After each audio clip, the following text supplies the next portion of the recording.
here right now with John Neal from Sprogis and Neal in the South End. And John, yourself and your partner Brad have been in the South End, Back Bay area for a long time, right? Long time. So the history of the South End buyer has obviously changed, but what's driving people to the South End right now?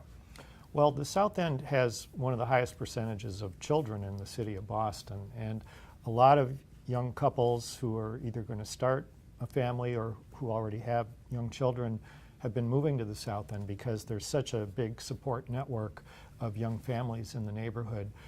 Great little parks and tot lots and all sorts of activities for kids, public and private schools that they can walk to, just all sorts of reasons. But young families like the company of other young families. So the South End has turned into one of the most popular spots in the city for them.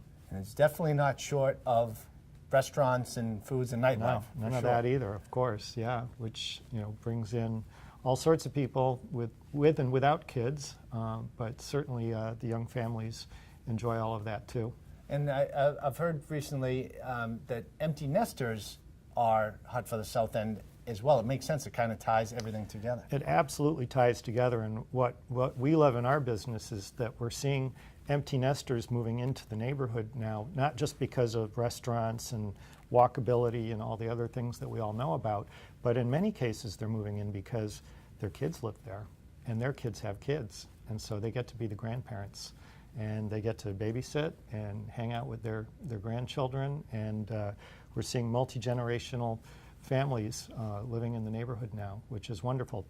Families that didn't grow up there, they've moved to the South End in recent years. So it's a great bonus for those empty nesters to be around their kids. Coming from a father of four, there's nothing more valuable than having babysitters around the corner, especially if they're your parents. So South End really is a one-stop shop for a lot of people. It hits a lot of demographics and is a great place to live. It is. They say that city is the best place to grow old. It's also a great place to be young now too. So good point. Thank you, John. And if you'd like to learn more about the South End area and would like to connect with John directly, you can go to his website at sprogisneal.com, and we have more market updates and real estate information right here on our page on boston.com.